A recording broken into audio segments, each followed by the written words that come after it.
All right, now to our backstory segment, and the Palaszczuk government has announced its proposed rental reform for Queensland's housing market. In the changes, tenants can expect more rights and homeowners can potentially expect less.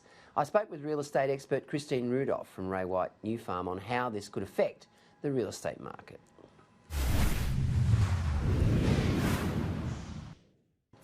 Look, it's actually a landmark proposal by the Palaszczuk government.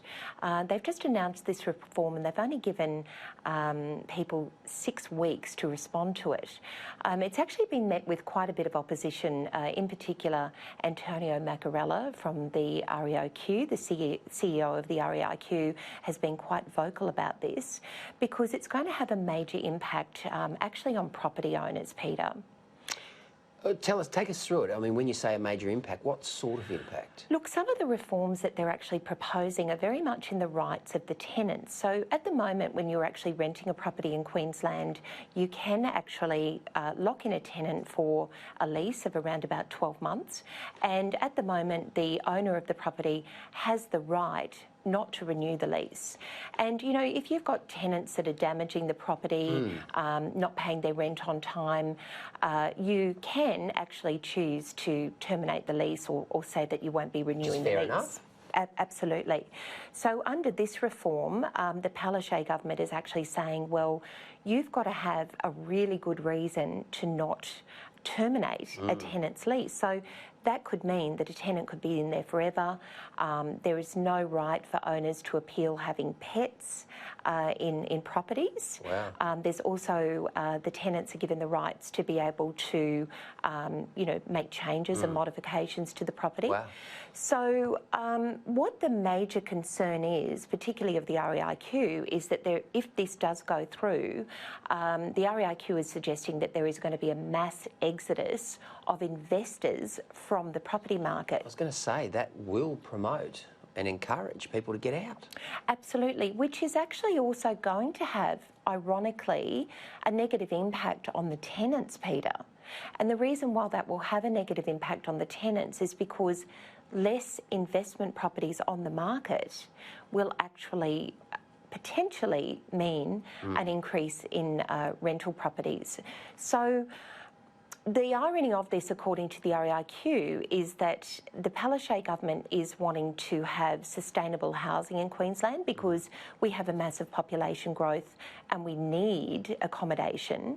However, if there is a mass exodus of people from the market, this is actually going to drive the rental rates up.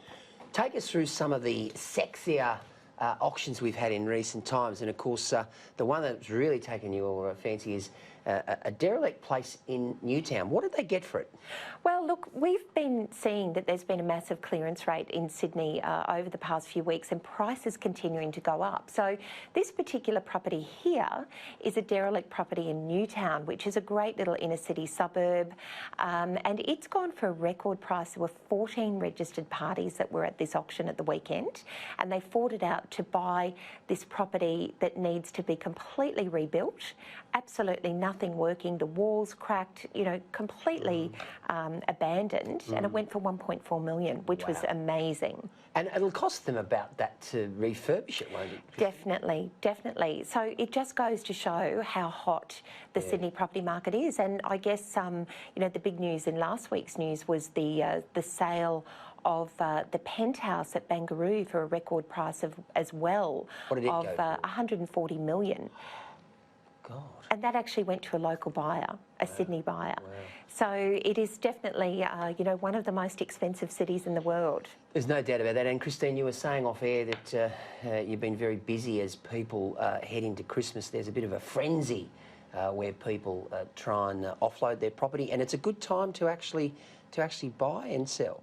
Absolutely. So, you know, we've been seeing this, tracking the market every week with the auction clearance rates increasing and the number of properties also increasing on the market.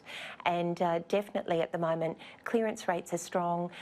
You know, even in Brisbane, we had the joint chairman of the Ray White Group, Paul White, elect to take advantage of the heated property market last week, and he sold his beautiful home in Adelaide Street East, one of the most prestigious streets in Brisbane, under the hammer for $3.45 million. So, you know, that's in Clayfield actually. Yeah. So, you know, I guess that is a real signal of the confidence in the market at the moment.